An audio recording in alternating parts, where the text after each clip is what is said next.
There is a church in Suffolk with 2 scorch marks burned into its north door. They have been there for over 400 years. The wood around them has been replaced. The hinges have been replaced. The marks have not faded. The villagers have a name for what left them. They call it Shuck. August the 4th, 1577. A Sunday. The sky over the Blythburgh marshes had been wrong all morning, a green-black bruise stretching from the estuary to the church spire, moving against the wind instead of with it. The old wives said nothing about it. They didn't need to. Everyone in that low, wet country already knew what a sky like that could carry. Inside Holy Trinity, the congregation knelt for the second lesson. Rain had started somewhere around the first, a hard, flat English rain, the kind that doesn't fall so much as arrive all at once. Thunder rolled in off the sea. The candles guttered though no door stood open. Then the door opened anyway. Witnesses would later swear the bolt was drawn. They would swear it to the rector, to the coroner, to anyone who asked, for the rest of their lives. The door was barred. And still it came apart, not broken so much as unmade, and the thing that walked into the nave of that church was the size of a stallion and built like something that had never once needed permission to enter anywhere. Its coat was black the way a well is black, not a color so much as an absence you could fall into. Where its eyes should have caught the candlelight, they gave nothing back. They burned with their own low, coal-red fire, and the fire didn't flicker, because nothing about this creature was troubled by wind. It did not bark. It did not growl. That was the detail the survivors returned to, again and again, in the accounts they gave for the rest of their lives, that it made almost no sound at all, as if noise were a courtesy it saw no reason to extend to them. It walked the length of the aisle between the pews at a slow, unbothered pace, and where it passed, people did not scream so much as stop breathing.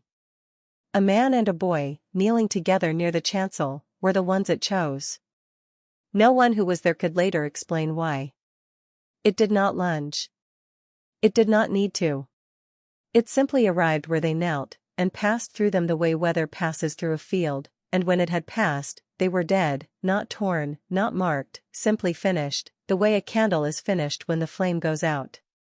Their necks, the physician would write afterward, appeared as if wrung, though no hand had touched them. The rest of the congregation did not move. Fear, at that pitch, does not send the body running.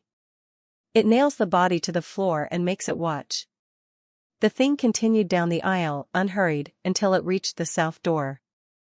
And there, witnesses agreed on this above all else, it turned, once, and looked back at the pews full of frozen, praying, weeping people. It held that look for the length of 3 breaths. Long enough to be sure they understood something. What that something was, no one who saw it ever managed to put into words. They only knew that they had been looked at by something that did not consider them dangerous, or even especially interesting. Only known. Then it was gone, out through the south door and into the storm, and the church spire cracked and fell in the same instant, as though the sky itself had been waiting for the creature to finish its business before it was permitted to strike. When the rain stopped, they found the scorch marks on the north door. 2 long, raked scars, black and glassy, like the wood had been dragged across the inside of a furnace. They are there still. Guides at the church will show them to you, if you ask, and tell you the marks have resisted every attempt to plane them out.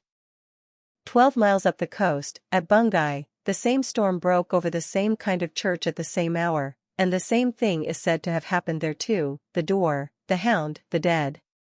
The people of 2 towns, who could not have compared stories that same night, gave the same account independently, down to the smell it left behind. Sulphur, they said. Like a struck match, but old. Like something that had been burning for a very long time before it ever reached them. That is the record. What isn't in the record is what came after, for the ones who lived. There was a woman in Blythburgh, unnamed in the parish books but remembered in the way certain stories are remembered, passed mouth to mouth long after the names fall away, who had been seated 3 pews back from the man and the boy. She lived another 30 years. She never again, in all that time, walked past that church after dark. Not for a wedding. Not for a funeral. Not even for her own mother's burial, which she attended instead by standing at the edge of the churchyard wall in full daylight, refusing to come any closer, though no one could persuade her to say why. She would say only one thing about it, to her granddaughter, very near the end of her own life. She said that the worst part was not the size of it, or the eyes, or the two men dying without a mark on them. The worst part, she said, was that when it looked at the pews before it left, when it held that long look over all of them, she had understood, with total and instant certainty, that it could have taken any of them. All of them, if it had wanted.